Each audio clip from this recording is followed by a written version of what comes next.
Olá pessoal, bem-vindos ao nosso podcast O Futuro da Literatura Brasileira. Eu sou o Diogo Fontana, escritor, fundador da editora Danúbio.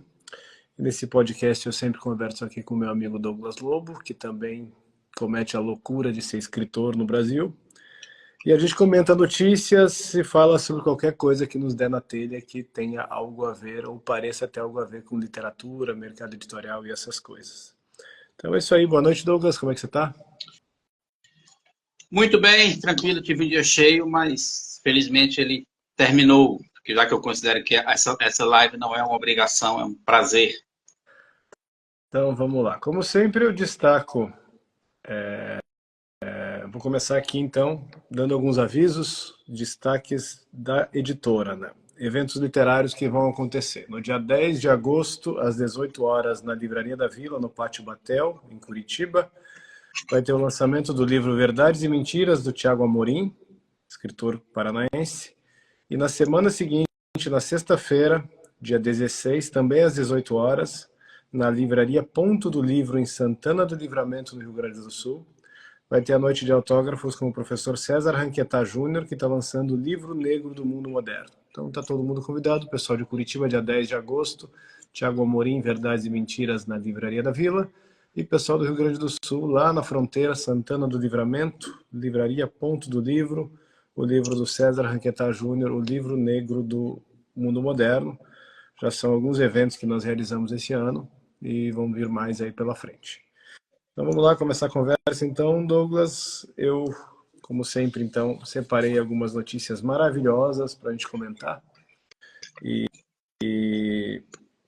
começar por uma aqui que eu vi no Publish News, dia 22 de julho, dando conta que 74 livros da lista de melhores livros do século do New York Times foram publicados no Brasil. O jornal listou 100 melhores títulos publicados desde 1º de janeiro de 2000, de acordo com uma pesquisa realizada com pessoas que integram o mundo editorial e do livro nos Estados Unidos, e 74, ou seja, 75%, arredondando, já foi publicado no Brasil. Isso mostra para mim que o Brasil acompanha as publicações e as listas do New York Times, tomam como referência, e é pautado por isso as grandes editoras, porque tem um levantamento aqui, né, de quem publicou esses livros, né? O grupo Companhia das Letras, que tem os selos Companhia das Letras, Alfaguara e Objetiva, publicou 33 títulos dessa lista. A Intrínseca 8, Todavia 6, Globo Livros 6, Rocco 3, Record 3, e depois vem outras aqui com um título ou dois só. Mas praticamente a Companhia das Letras publicou quase tudo. Queria que você comentasse o que você acha que isso reflete. Reflete um provincianismo, né? Um provincianismo intelectual de, em primeiro lugar, considerar Bastião Cultural um jornal de circulação, vamos dizer, mainstream, né? O que é um erro, porque os Estados Unidos é cheio de revistas literárias, revistas especializadas, né, que são, na prática, quem cria a cultura literária americana. Mas o provinciano brasileiro, né, ele pega um jornalzão, né, e ele pega aquilo ali como referência cultural. São basicamente os autores da moda e os autores que, em geral, estão aliados com trends editoriais que mudam muito e que nem sempre são os melhores. Atualmente, me parece que o trend é a diversidade, né? Mas se você for pegar, provavelmente são autores muito ligados às escolas literárias mais famosas ou a certos trends literários mais famosos que as editoras daqui replicam. E celebridades mundiais, né, que são moda, né? Alguns prêmios Nobel, a Svetlana Alexievich, ucraniana, né? E a Helena Ferrante, que é best-seller mundial, e alguns outros caras que foram moda, que nem o Roberto Bolanho, que foi moda no começo do século, né? Nunca consegui ler. Você já leu? Eu nunca consegui ler. Modas muitas vezes criadas pelas próprias editoras, na verdade, né? Sim, exatamente. E para mim isso reflete essa pobreza de referência dos editores em geral, né? Que não tem nem criatividade para buscar gente aqui dentro e nem lá fora. Eles estão viciados num esqueminha que funciona no piloto automático há muitas décadas. Tal como no jornalismo. O jornalismo também funciona assim, né? Eles bebem das mesmas fontes sempre. É um loop. Uhum. É um loop. É um loop que exclui muita coisa. Autores que, inclusive autores que no passado eram famosos e hoje estão na obscuridade, né? Então, autores que já foram moda, mas que por algum motivo deixaram de ser, ou porque falaram que não deviam, né? Então, enfim. Cara, esse negócio de lista de os 100 melhores, não sei o quê, eu acho isso tão demodê. Tudo isso, no fundo, é só publicidade, né? Com certeza. É a ideia assim, ó, tem muito livro para ler. Quem gosta de ler quer ler tudo, mas tem pouco tempo. Então, assim, a gente vai fazer uma lista dos 100 maiores livros, que é para a pessoa ter um foco, né? E importa, só que na prática o que você está fazendo é direcionando o consumidor, na verdade. Sem É isso dúvida, que você está fazendo. exatamente. Não é ler esses livros, é compre esses 100 livros.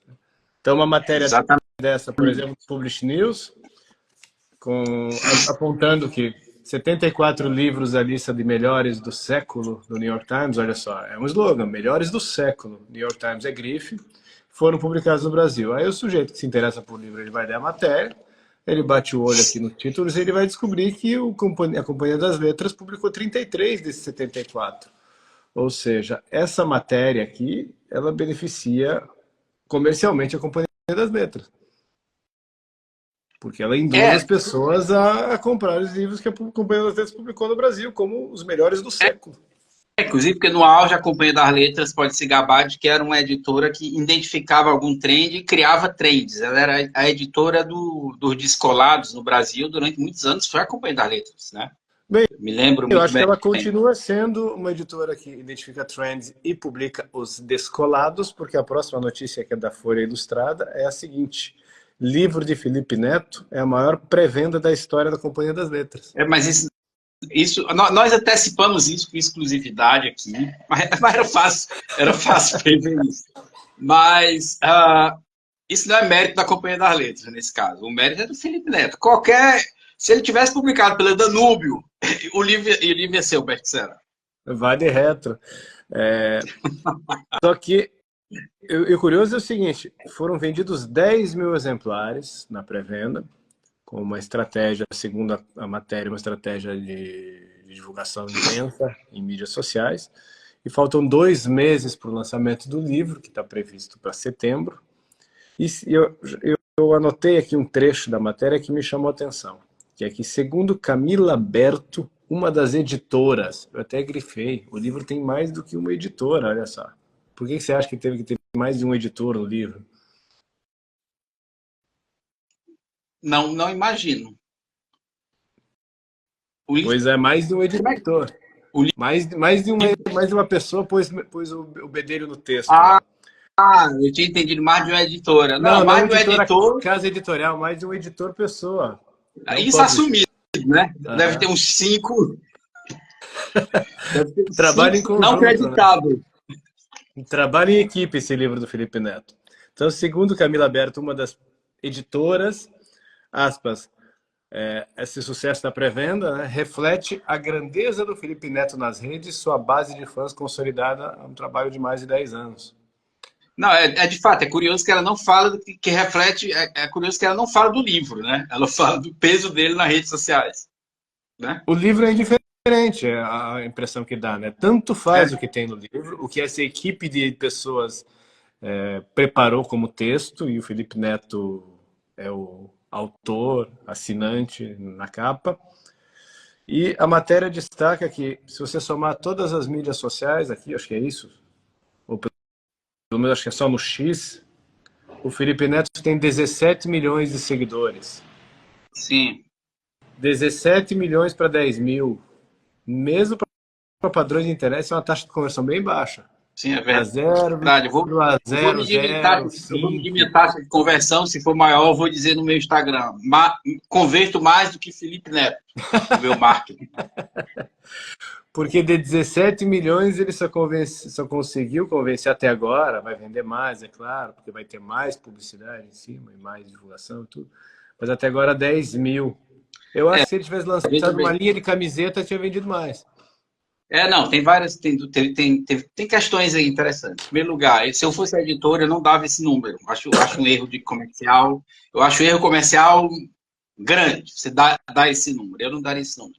Segundo, nenhum número eu daria, na verdade, né? Porque quando você não dá um número, o espectador, o leitor imagina o número. Aí a pessoa vai imaginar 50 mil, 60 mil, aí ela, opa, eu não quero ficar de fora das conversas. Eu vou comprar esse livro também. Isso é um erro comercial bem básico. Segundo lugar, e mais importante, o Felipe Neto, por mais força comercial que ele tenha no Instagram, ele não pode mudar o fato de que o mercado editorial brasileiro ele tem se encolhido nos últimos anos. Ele não pode mudar isso. Eu soube que o último livro, há vários anos, do Paulo Coelho, a tiragem inicial foi 40 mil exemplares.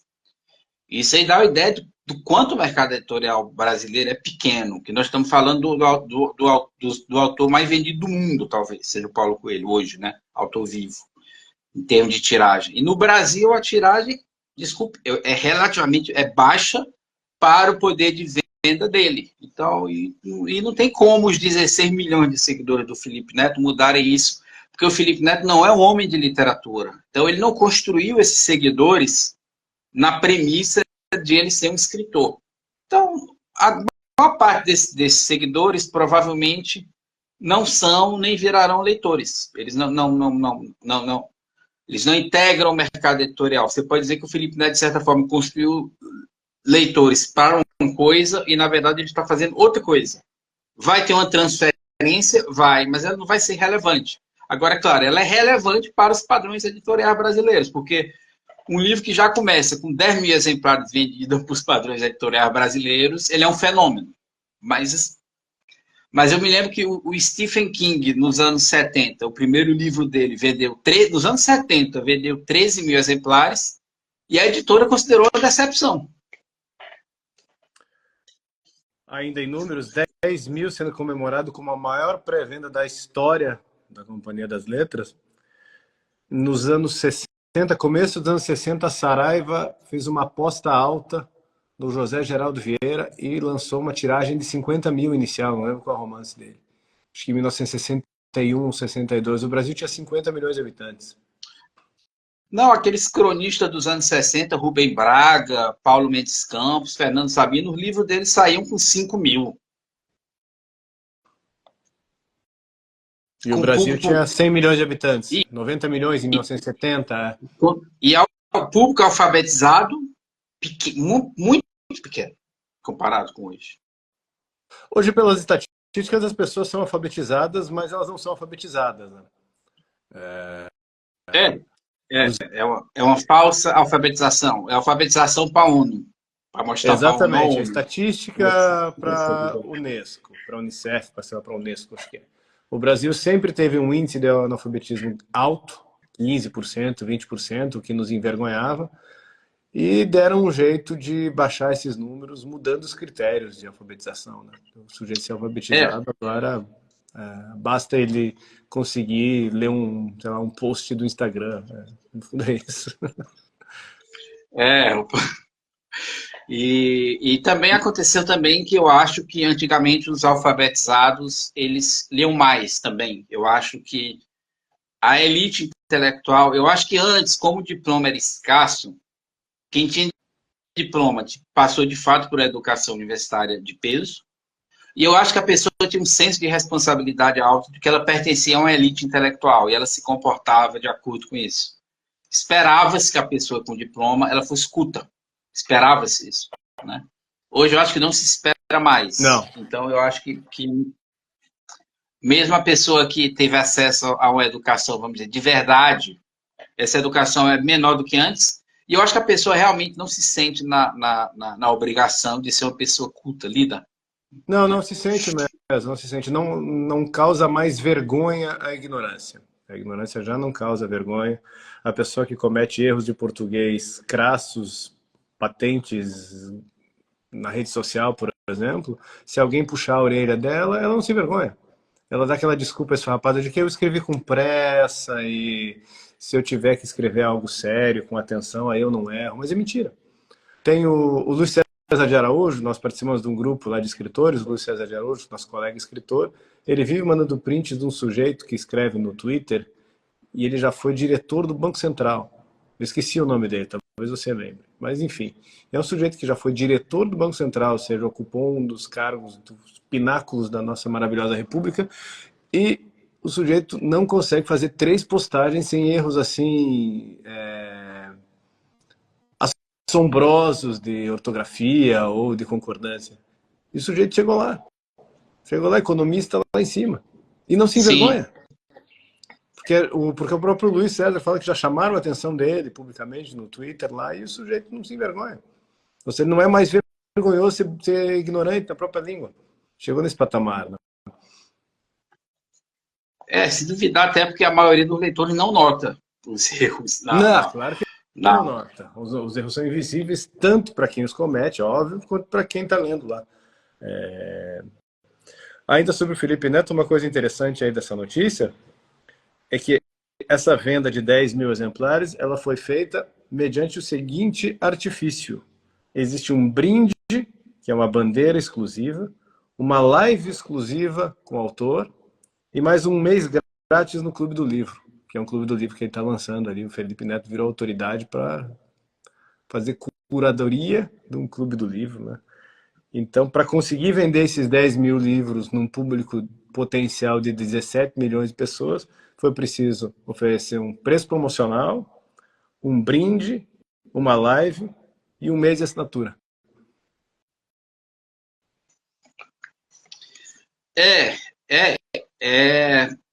Chega a ser estranho, realmente. Porque ele não só está oferecendo um livro, está oferecendo vários brindes que, para os seguidores dele, deveria significar alguma coisa, né? É como eu digo, eu acho que os seguidores dele não são da área literária, porque, na verdade, existe um misconception em relação à questão da internet. Se você, esse negócio de construir seguidores, você, em geral, tem que ter um certo foco para você atrair os seguidores abertos ao negócio, ao produto que você propõe. É por isso que, na verdade, se você for pegar outros influenciadores, aquele Peter do canal Nerd, que eu gosto muito, que ele fala muito de cultura pop, eu não lembro o sobrenome dele, todo mundo chama ele de Peter, mas é o Peter ele tem 3 ou 4 canais diferentes para públicos diferentes. Então, tem o canal dele que ele fala de filme, anime, essas coisas pop, é um canal. Tem um canal dele que ele dá dicas de marketing digital, é um outro canal. Tem um canal dele que é para empreendedorismo, é um outro canal, entendeu? Você tem que tomar muito cuidado, porque você pode ter milhões de seguidores, mas eles existem para um nicho de negócio. Eles não garantem que você, fazendo um produto fora desse nicho de negócio, você vai ter uma conversão. Então, é por isso que há quem diga que é melhor você ter menos seguidores, mas dentro do seu nicho de negócio mesmo, do que você ter muitos seguidores que são de nichos diferentes ou que são fora do seu nicho de negócio. Então você tem seguidores, mas você não vai conseguir monetizá-los. Bem, tudo isso aqui que a gente está falando, de novo, a gente chega no mesmo ponto, que é onde estão os leitores, né? Esse país tem cada vez menos gente capacitada para ler um romance. Uma cultura se tornando cada vez mais ágrafa. É um processo de barbarização acelerado. Eu não consigo achar outra palavra senão essa. Eu sempre repito, sempre bato na mesma tecla de que é um processo semelhante ao que aconteceu na Europa Ocidental no século V e VI, que as luzes se apagam. Você vê perspectiva no Brasil de alguma mudança de curto ou médio prazo nisso? O que você acha que vai acontecer? O que você acha que é o futuro da literatura brasileira? Eu acredito muito na teoria dos ciclos, de que as coisas se processam em ciclos e que nós estamos num ciclo de dissolução que vai terminar em 2030. E a partir de 2030 vai começar um processo de síntese, de reconstrução. né? E então eu acho que tende a piorar nos próximos anos, mas depois vai ter um processo de reconstrução, porque eu acho que cada vez mais as pessoas estão percebendo que você fala de leitores, que é a sua área, mas eu estou vendo isso acontecer e muita coisa. Eu estava passando quando eu estava vindo para cá, voltando para casa, eu passei em frente a um outdoor comercial, né? Um telão, né? Fortaleza é toda medida a seu Times Square. Então é cheio de. Você passa ali os telões. Aí tinha um telão anunciando um show que vai ser aqui em Fortaleza, que é tipo nomes muito conceituados, né, da música. Planet Hemp, Pablo Vittar, Seu Jorge. Eu não sei se é um show físico ou se é um. Não sei se é uma live, vai todo mundo se encontrar. Eu não sei. Mas assim, eu vejo como um show de peso, comercialmente falando. E você vê a programação visual do negócio é de uma pobreza. Tipo, parece que foi feita assim no Canvas, no site assim, bem fuleiro, contrataram um estagiário, o cara fez bem rápido. E tipo, e, porque não é só leitor, eu acho que todos os padrões de qualidade eles estão se deteriorando em todas as áreas. E eu atribuo muito isso à nova geração, que é uma geração que ela não sabe fazer muita coisa, porque ela, no processo de aprendizagem dela, ela se fiou muito na tecnologia. Ela se fiou muito no chat GPT agora, ou antes em softwares, no copia e cola. Eu acho que é basicamente então, uma geração que não tem habilidades e que, portanto, os padrões de trabalho tem que ser, porque eu costumo. Ninguém ensinou para essa geração que ensinaram para a gente, que é o seguinte, né? Nas aulas de matemática, né, a gente se matava de fazer aquelas contas, né? Aí alguém dizia para a gente, ou os professores, ou nossos pais diziam: não, meu filho, quando você for adulto, você não vai fazer essas contas, não. Você vai pegar a máquina de calcular e você vai fazer a conta. Agora, você tem que saber fazer a conta na sua cabeça antes de você usar a tecnologia. Alguém não disse para essa geração isso, que para mim é óbvio, né? É que nem piloto Sim. automático. O É piloto do permitido avião, ter, depois que o avião se estabiliza, ele liga o piloto automático, né? E vai lá, né? Namorar a aeromoça, né? Dizem, né? Nas piadas. Mas se o avião der turbulência, ele consegue assumir o controle, porque ele teve horas de treinamento para poder depois se tranquilizar e usar a tecnologia. Ninguém disse para essa geração isso. Que a tecnologia ela é legítima, mas ela não é uma desculpa para você não saber fazer aquilo. você mencionou uma perda generalizada de qualidade em todos os artefatos humanos, digamos assim, todas as produções humanas. Esse é um dos padrões que os arqueólogos usam para identificar o retrocesso cultural do século V e do século VI que eu tinha falado. As coisas se tornaram mais simples, os artefatos, a cerâmica, as armas, o vestuário, de um modo geral, as construções, de um modo geral, se tornaram mais rústicas, mais mal feitas. E é o mesmo processo. Um declínio cultural que se reflete, e intelectual, que se reflete na matéria, nos artefatos, na cultura material, que é a expressão que os arqueólogos usam. O JV Santiago está dizendo aí que é o Festival Zeppelin. De fato, eu me lembrei. É o Festival Zeppelin, tem escrito lá. E assim, eu não sei se o GV Santiago viu as artes desses, mas a arte que eu vi de alunos assim, é uma arte primária.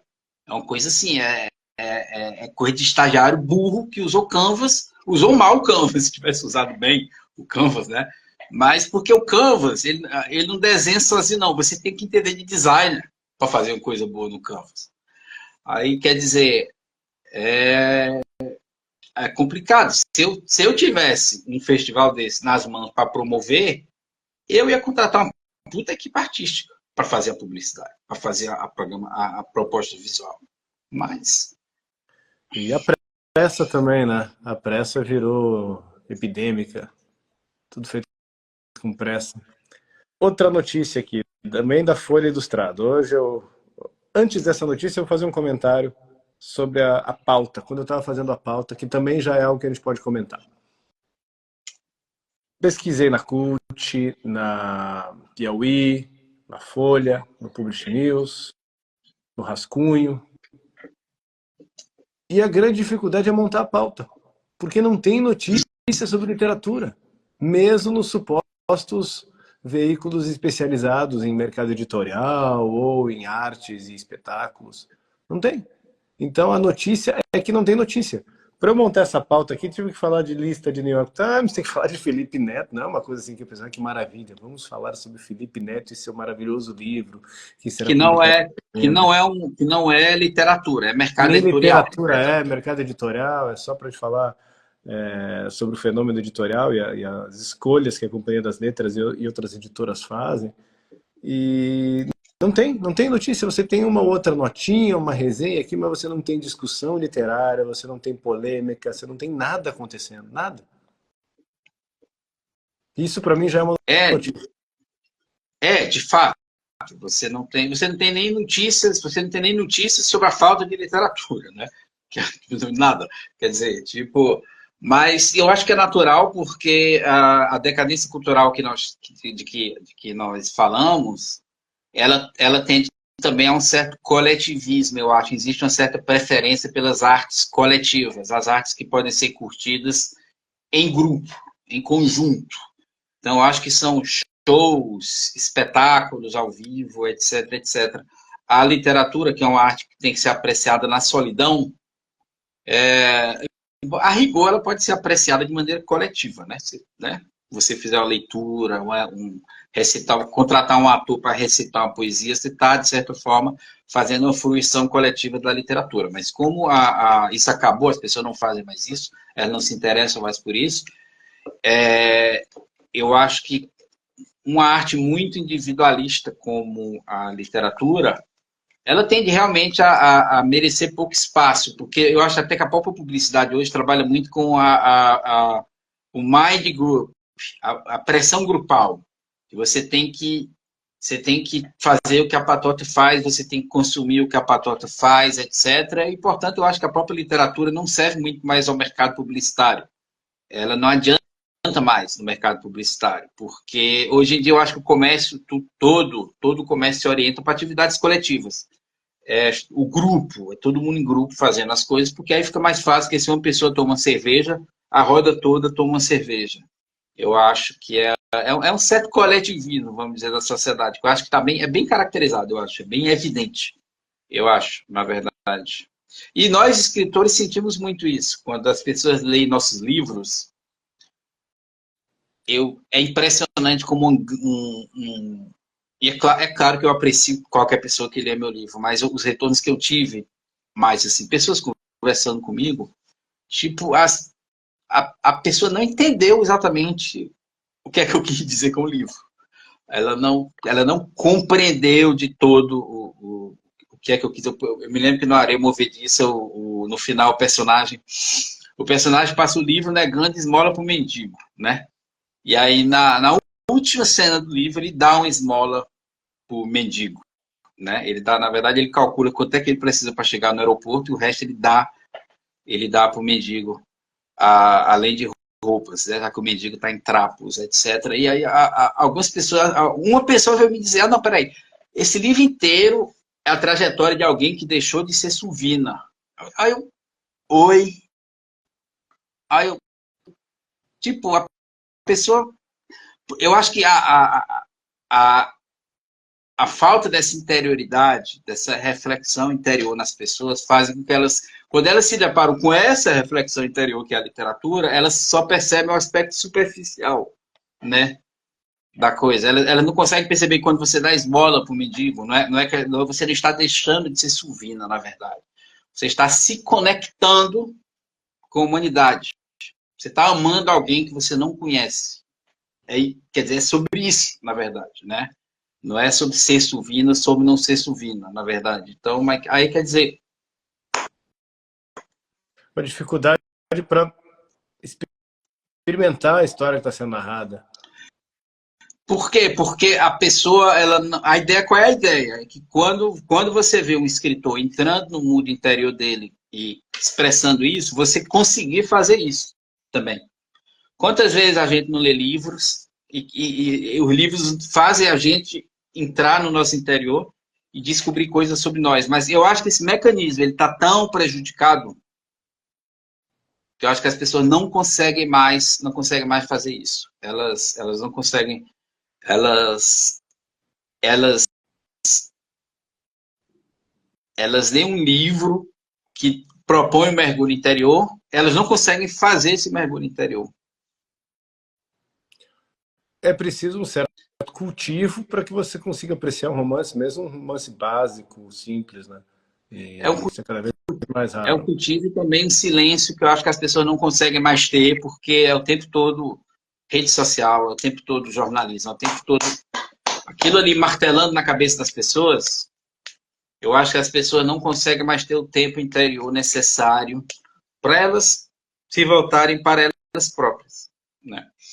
Bem, se as pessoas ficam no TikTok 4 horas por dia vendo vídeos de menos de 1 minuto, a atenção delas vai virar a mesa de um peixinho de aquário, né? Não tem como ela ter Isso. qualquer tipo de concentração e vida interior ou contemplativa. É uma agitação feroz e sem sentido. É isso aí que todo mundo está vivendo. Notícia. Folha Ilustrada, 6 de julho. Cultura deve falar da ditadura sempre, diz Marcelo Rubens Paiva na Feira do Livro.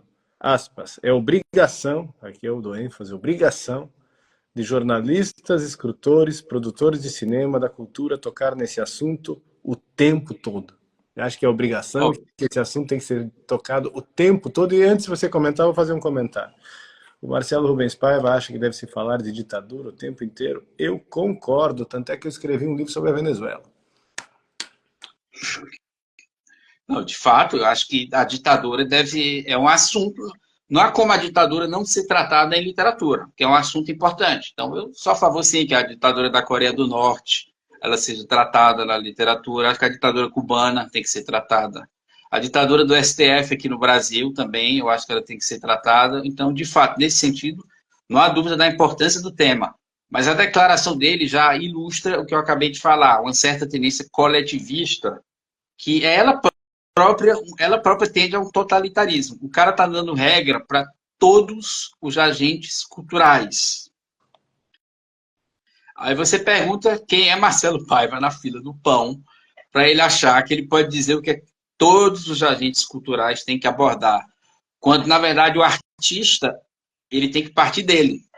Ele tem que partir do que é importante para ele, na verdade.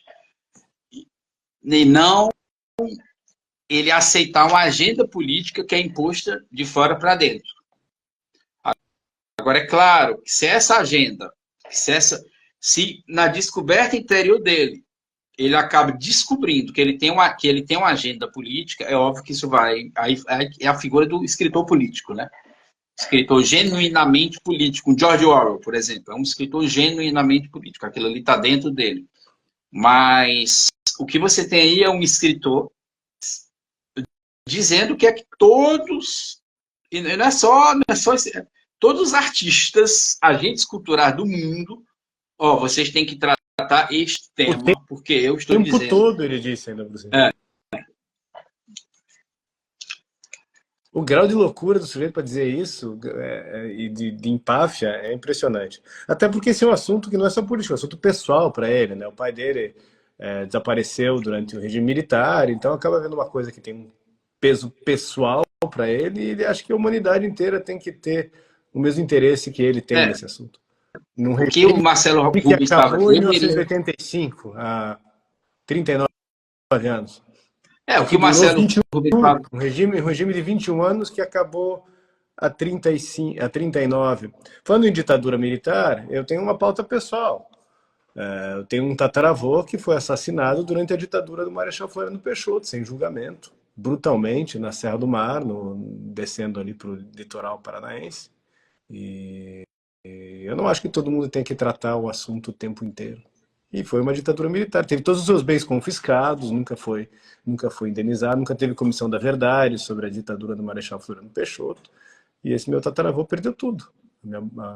A esposa dele ficou vivendo de ajuda de outras pessoas e foi assassinado pelo regime militar do Marechal Floriano Peixoto, que foi retratado pelo Lima Barreto no Policarpo Quaresma, né? Triste Filho Policarpo Quaresma, inclusive, fazendo um retrato do Floriano Peixoto como um imbecil, né? Que provavelmente o era. Tem o livro do Max Rebelo também tem um livro, ele tem uma novela que ele Do retrata os Coronel militares. Madureira. É.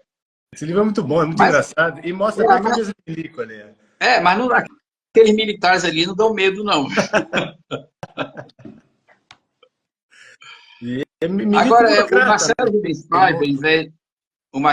Paiva, ao invés de dar ordem para toda a cultura brasileira, ele deveria, já que o tema é importante para ele, escrever o grande romance da ditadura brasileira. Por que é que ele não faz isso? Pois é, estão fazendo filme, agora tem mais um filme, eu vi o Josias Teófilo compartilhando, no Festival de Veneza, com o Celton Mello, mais um filme brasileiro com a Fernanda Torres, acho que é, sobre a ditadura militar. Já foram feitos quantos filmes brasileiros sobre a ditadura militar, quantos livros sobre a ditadura militar, há tantos e tantos anos, quantas peças de teatro, novelas e etc. E o que fica disso de valor cultural? Ou é só propaganda? Nada, até porque eles não mostram que a ditadura militar é muito mais complexa do que eles pensam. Eles acham que o exército as forças armadas eram força unida.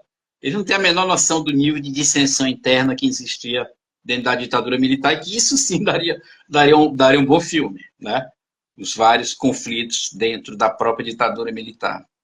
As intrigas palacianas. Tu pega o livro do Roberto Campos, o livro de memória do Roberto Campos, A Lanterna na Popa, já que ele foi ministro, né, do primeiro governo militar, você tem uma ideia do conflito interno que existia dentro da ditadura militar. Isso aí sim daria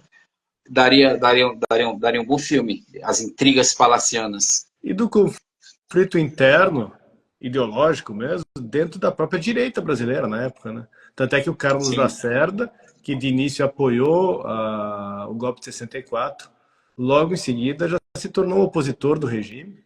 Você tinha um grupo do Lacerda, que era a direita nacionalista, né? Você tinha um grupo do Roberto Campos, que era a direita civil internacionalista, e você tinha a própria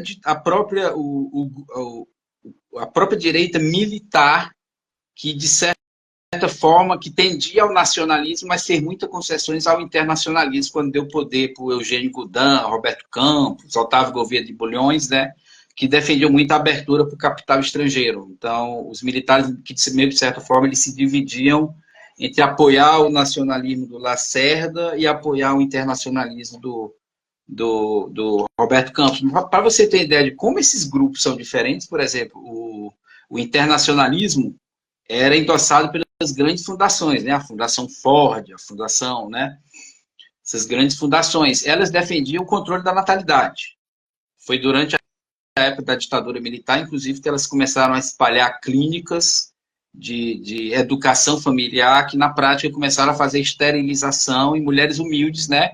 Sem dar informação para elas, né? Começou um processo de esterilização oculto, que foi até denunciado depois na CPI pela própria ditadura militar. A ditadura militar, a ala nacionalista dela era contra o controle de natalidade, porque um dos projetos da ditadura militar era o povoamento brasileiro, porque o ideólogo da ditadura militar, o Golbery Couto Silva, entendia que no Brasil a população se concentrava muito em certas regiões, e tinha regiões inteiras completamente desguarnecidas, e havia o temor de que os países fronteiriços, as populações migrassem para as áreas brasileiras, se aculturassem e depois requisitassem, reivindicassem, junto à ONU, aquele território para o país de origem.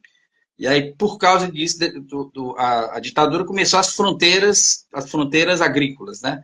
As fronteiras exploratórias. A Amazônia, o próprio Paraná começou desse jeito. E para isso a ditadura precisava de gente, ela precisava de pessoas nascendo, ela precisava de população. Então, a ditadura defendia o aumento da população e as grandes entidades internacionais defendiam a menor população. E esses dois grupos que estavam dentro da ditadura militar. Então, quer dizer, o processo é muito mais rico e muito mais complexo do que o bom contra o mal. Mas é só isso que é retratado, né? Só Sim. isso que é retratado artisticamente. Há um vácuo historiográfico sobre o regime militar e um vácuo artístico, né? E outra notícia aqui, 4 de julho, também da Folha. Hoje eu tive que ficar lendo a Folha para fazer essa pauta. Meus Casa pêsames. Grande, Casa Grande e Nando Reis discutem como superar seus tormentos na Feira do Livro. Casa Grande Olha, eu não e sei Nando como é. Reis convidados Eu para a não Feira do Livro. sei o Nando Rei, mas se ele parar de cantar, ele me ajuda a superar um tormento. Que às vezes eu tenho que ouvir a música dele, entendeu? Cara, essa mescla de cultura, alta cultura e show business, né? Essa fusão, essa falta de diferença eterna que está no Brasil há tanto tempo, né? Você vai lá, faz um evento literário, a Feira do Livro, e você faz uma mesa em que Casagrande e Nando Reis estão conversando. Casagrande Sim. tem uma autobiografia escrita por jornalista, ou seja, por ghostwriter, e o Nando Reis é um roqueiro velho. O que esses caras têm para É, conversar numa Feira do Livro? é E para ser sintomático que notícia as na Folha Ilustrada. mas é porque feira literária não serve de nada, na verdade. Eu já li alguma coisa há muito tempo escrita por alguém dessa área, da área editorial, que dizia assim: se você fizer um balanço, as feiras literárias elas não aumentaram em nada o mercado leitor no Brasil. Nada. As feiras literárias, 10, 15 anos dessa moda de feira literária, não aumentou o público. Porque o que você faz é oba-oba. E se você chamar. Eu acho que as feiras literárias a gente tem o seguinte dilema. Ó, a gente tem que. O certo seria chamar escritor para as feiras literárias. Mas aí tem dois dilemas. Em primeiro lugar, não tem tanto escritor assim para movimentar as feiras literárias. Em segundo lugar, se a gente chamar um escritor, pode ficar chato. Né? Então, pô, escritor, como é a sua vida? Ah, o escritor, eu acordo, eu tomo café, aí eu escrevo. Essa é a vida do escritor, porque essa é a vida do escritor em geral. Mas aí eu acho que para animar, eles começam a chamar Gabriel Pensador, eu sei que já participou dessas feiras literárias, Martinho da Vila, sei que já participou também. Aí o que é que acontece? Você atrai um público que não gosta de livro, na verdade. E, portanto, o próprio sentido das feiras literárias, a meu ver, deixa de existir. Na verdade, você está promovendo é um show, é um evento. E deveria ser anunciado assim. Aqui em Santa Catarina, Jaraguá do Sul, que é um município muito próspero, com cerca de 200 mil habitantes, grandes indústrias, indústrias bilionárias, tem a sua feira do livro municipal e há uns 3 anos o convidado de destaque era o Zeca Camargo, apresentador, ex-apresentador, sei lá o que, do Fantástico. Tudo com dinheiro do pagador de imposto municipal e mais Não, contribuição que e, a Lei não, é Rouanet das curioso, grandes corporações da cidade. não, é curioso que um apresentador, ele tecnicamente, ele dá espaço para os outros. Ele em si é só como é que eu chamo? Um intermediário, vamos dizer assim. Não é? Mas, enfim. Agora também em Santa Catarina vai acontecer no mês de setembro, acho que começa dia 12 ou 13, a Fli Pomerode, Festival Literário de Pomerode, também um município turístico que está seguindo os passos de Gramado aqui no Vale do Itajaí, uma cidade típica germânica, mais ou menos germânica, o pessoal é quase eslavo lá, porque eles são da Pomerânia, e eles vão fazer esse evento com alto investimento. Estão trazendo um biógrafo do Kafka, publicado pela Todavia, o alemão, esqueci o nome do biógrafo, ele vem para o evento e tem apoio, não é um evento municipal, é um evento da Secretaria da Cultura de Santa Catarina, com o apoio do empresariado de Jaraguá do Sul e Pomerode, região tem muitas indústrias aqui, então fazem por renúncia fiscal, e vai haver um espaço para pequenas editoras independentes. Eles vão selecionar 10. Eu me inscrevi a Danúbio. A divulgação, as inscrições foi até dia 28 de julho. Eu moro a 20 minutos de Pomerode. Seria muito fácil de eu participar dessa feira. E vamos ver o que acontece. Eu Estou curioso para saber o que vai acontecer. No ano passado foi a primeira edição dessa Flip Pomerode. A convidada de destaque foi a Ana Maria Machado, que foi ex-esposa do Franklin Martins, o motorista do Marighella, romancista Ana Maria Machado. E ela foi a convidada de destaque. Então, tudo isso com o aval da Secretaria de Cultura de Santa Catarina, do secretário Rafael Nogueira e do governador Jorginho Melo, né, que são o governo conservador aqui de Santa Catarina. Vamos ver o que vai ser essa Flip Pomerode. Será que vai ser mais um oba-oba, como essas outras feiras literárias aí que a gente está mencionando? É provável que seja. É provável que seja. Eu acho que essa lógica de oba-oba, ela já se disseminou tanto que eu acho que as pessoas não sabem mais fazer uma feira literária que não seja nessa lógica de oba-oba. Eu vou na feira e vou fazer uma espécie de cobertura jornalística, digamos assim, tirar foto, vou registrar tudo que está acontecendo ali por curiosidade um pouco mórbida, mas eu espero que a Danúbio seja selecionada. Eu ainda tenho um fio de esperança. A questão de trazer um biógrafo alemão do Kafka é um nível de seriedade alto. Isso é forçoso reconhecer. Apesar de que na Flip também, volta e meia, nesses 22 anos da Flip lá em Paraty, já teve gente de peso que foi convidada, que participou, né? Então eles usam a grife de um ou dois convidados internacionais de peso e o resto é tudo bobagem. O que eu vi muito nessas feiras literárias, especialmente quando chamava estrangeiros, era curioso, eram uns escritores que estavam na moda na época e que depois sumiram, né? Se for pegar a notícia de jornal, ninguém sabe cadê esses escritores, mas tipo, tentavam vender os escritores como se fossem celebridades. Eu me lembro que tinha uma escritora que o jornal mostrou foto dela de biquíni. Oi. Aí quer dizer, como se fosse uma atriz, como se fosse uma celebridade. Eu acho tão artificial você querer transformar escritor em celebridade, porque eu acho que não é nem que haja um problema em ser celebridade, mas é porque eu acho que algumas atividades artísticas são mais propensas a você transformar numa celebridade. Eu estou vendo aqui, tu pega, por exemplo, eu estou lendo o livro de memórias do Bruce Springsteen, por exemplo, eu acho que um roqueiro jovem é o tipo de atividade que você consegue transformar, vamos dizer, numa celebridade. Eu acho que um ator também, dependendo do perfil dele, etc., você consegue, se for o tipo galã, não sei o quê, você consegue transformar numa celebridade. Mas eu acho que escritores é forçar a barra. Eu não acho que seja, porque é uma atividade muito solitária, é uma atividade sem glamour, é uma atividade que toma muito tempo. Então, a maioria dos escritor que dá entrevista dizendo que não, eu ando de jet ski, eu faço não sei o que, eu faço, você está mentindo. Porque, em geral, um escritor que leva a sério o que ele faz, ele não tem esse tempo livre, diferente de outros artistas que talvez tenham esse tempo livre. Entendeu? É o que eu acho. E a exposição midiática, né? Um ator ou um roqueiro, DJ, sei lá o que, ele está o tempo inteiro aparecendo, nem que seja no palco, né? O escritor aparece, se for um desses escritores que escreve muito, ele escreve aparece uma vez por ano ali para divulgar o livro e já some. Sim. É meio que um golfinho, ele sobe, emerge, aparece, faz umas gracinhas e afunda de novo. Isso.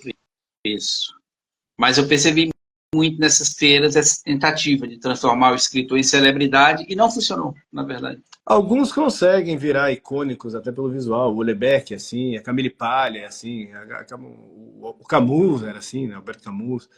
Acabam sendo pessoas que têm fotos icônicas e tudo mais, né? Dá para fazer, mas não pode ser forçada a barra, né?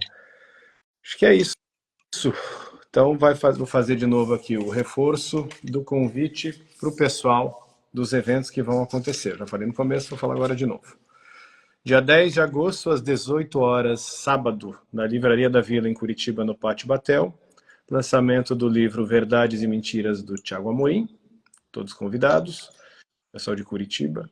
E na sexta-feira, dia 16 de agosto, também às 18 horas, na Livraria Ponto do Livro, em Santana do Livramento, Rio Grande do Sul, noite de autógrafos com o professor César Ranquetá, que está lançando o Livro Negro do Mundo Moderno. São esses os eventos literários. Já vou adiantar também que já está no prelo o livro do Matheus Araújo, professor Matheus Araújo, Nunca Mais Será Domingo, é um livro com 8 contos, já está sendo impresso e vai sair em agosto ou setembro. Setembro sai, e a gente deve fazer 2 eventos de lançamento também, um em São Paulo e um em Curitiba. Eu optei, agora pós-pandemia dá para fazer, a ideia é fazer o máximo de eventos literários possíveis aí, para aproximar a editora dos leitores, do público, né? Contato pessoal. E a ideia é um dia a gente fazer um grande encontro nacional dos escritores da editora, anual, não sei se no mesmo lugar ou itinerante. Curioso que eu pensava em Pomerode como um dos lugares para fazer isso, pela natureza turística, e agora vai ter uma feira literária lá de Pomerode. Sim.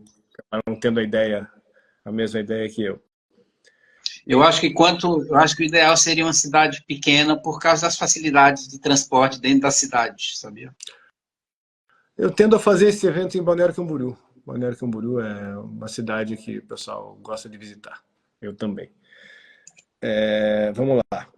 Além dos eventos, que eu pedi para o pessoal seguir, né? Agora a gente tem até TikTok, falei mal do TikTok, mas tem os Reels da Danube estão no TikTok. Se você se propõe a essa maluquice, segue lá. Não sou eu que administro a conta. Arranjei uma pessoa para fazer isso. Coitado. Tem no X, também a editora Danube entrou lá dá para fazer texto melhor, dá para fazer uma baguncinha. YouTube, Telegram, aqui no Instagram, no Spotify, essa gravação, se você está ouvindo no Spotify, você já sabe que ela está no Spotify, mas você está vendo em outro canal, você segue a gente no Spotify. Catálogo e informações, blog no www.editoradanube.com.br e os nossos livros na Amazon e também na livrariadanube.com.br. Mais algum comentário antes da gente encerrar, Douglas? Não, só agradecer pela conversa e estamos firmes. Vamos lá. Como é que tá o teu romance? Meu romance, devo terminar hoje a terceira redação dele. Aí eu vou entrar num processo, porque à medida que eu estava redigindo, reescrevendo essa versão, eu percebi algumas poucas lacunas ou algumas poucas possibilidades de incremento, mas eu não queria parar. Aí eu anotei a parte. Então, descrição de locais, descrição de pessoas, recursos estilísticos que eu vou usar. Eu anotei tudo à parte. Depois que terminar essa redação, eu vou pegar esses recursos e vou botar dentro deles. E aí depois disso, eu vou deixar o livro descansar umas 2 semanas, e aí eu faço o que eu espero que seja a última versão dele. Então, a previsão é agosto. Você anotou aqui num caderninho, em folha, como é que você faz isso? Eu anoto no bloco de notas do celular, não tem um aplicativo de notas? Sim, sim. Que é um amarelinho, né? Eu anotei no aplicativo de notas, dividido em sessões. Então, dúvidas, descrição dos personagens, descrição dos ambientes, em várias sessões. Eu tô aprendendo a ser... Eu esqueci de uma coisa importante na pauta, que eu já fiz pauta aqui, tem até uma pauta, um papelzinho aqui, que é perguntas, né? Eu vi aqui o Gustavo Guimarães, tem previsão de quando a editora voltar a receber originais ano que vem? Por que eu parei de receber original? Na verdade, pode até mandar, mas eu só vou ler ano que vem. Eu vou anunciar mais 2 contratações que já estavam averbadas ainda esse ano, mas que vão sair só em 2025. E a gente vai anunciar nas próximas semanas mais 2 autores, mas só para o ano que vem, porque esse ano publiquei bastante, e bastante autor de ficção. E isso me dá trabalho. E você está fazendo muito assim, marketing. Isso é bom porque está surgindo gente talentosa. Ele está fazendo bastante publicidade mais intensa, o Instagram está realmente mais caprichado, também o e-mail marketing, com ferramenta adequada para fazer o disparo de e-mails e tudo mais, as landing pages. Então a coisa está cada vez mais profissa. Só que se eu ficar fazendo tudo isso para os outros, eu vou publicar o livro de todo mundo, menos o meu. Então, no segundo semestre desse ano, eu quero terminar o meu terceiro livro, um romance chamado Intransigência. Douglas já leu um trecho, né? Me deu valiosas dicas aí que eu já implantei, já melhorei. Então, só no ano que vem, porque eu preciso escrever meu livro. Então, não quero aceitar nada e avaliar nada até agora. Então, dezembro, janeiro eu começo a olhar isso aí. Mais alguma pergunta, pessoal? Falem ou calem-se para sempre. Deixa eu dar uma volta. Eu vi as perguntas interessantes. Um cara disse que o Stephen King indicou o próprio livro para a lista do New York Times. Eu fiquei sabendo dessa, me contaram essa aí. Eu faria o mesmo. Acho que os melhores livros do século XXI, olha, eu gosto do Stephen King, mas eu não acho que ele tenha nenhum livro assim que consiga entrar numa lista dessas, não. Eu acho. Deixa eu voltar aqui. Se quiserem mandar pergunta aí, tem umas pessoinhas online aqui. Eu acho que o melhor livro, acho que melhor livro do Stephen King é o segundo livro dele, Salem Slot, mas ele é muito derivativo do Drácula. Eu não acho que ele seja muito original para entrar nessa lista, assim. Porque uma lista dessa deveria ser uma lista assim bem hardcore, né? Teria que ser só, se a lista for séria, teria que ser só na nata, né? Vamos dizer assim. Eu até vi que a lista tem algumas coisas assim que... Vamos ver os destaques da lista. Helena Ferrante, eu nunca li Helena Ferrante. Você já leu? Não. Mas baita de um best-seller, né? Fenômeno mundial. Eu não leio nada que está no hype, só depois que sai do hype. Eu tô lendo Game of Thrones agora. O que é hype eu não leio, não. Se tá no hype, eu não leio. Espero acabar o hype, eu leio. Benjamin Labatut, um escritor chileno, esse cara me chamou a atenção. Eu li uma resenha dele há uns 3 anos, desse livro que saiu aqui pela Todavia, e eu fiquei com curiosidade, mas não li ainda, porque tem trocentas coisas para ler. Mas esse cara aqui eu marquei no radar por curiosidade, porque na resenha tinha umas amostras do texto e tal, fiquei interessado. O pessoal acha uma maravilha. É um escritor novo, esse Benjamin Labatut, acho que é mais novo que a gente. Fernanda Melchor, mexicana, não conheço. A Svetlana Alexievich ganhou o Nobel, ela é muito boa, eu li O Fim do Homem Soviético. E Roberto Bolanho, né? E alguns outros autores aqui de destaque mundial, até no sul-coreano, dinamarquês, gente que não é tão famosa assim no Brasil. Acho que caiu o Douglas. Mas acho que é isso, pessoal. Já estendeu bastante. Um abraço a todo mundo aqui.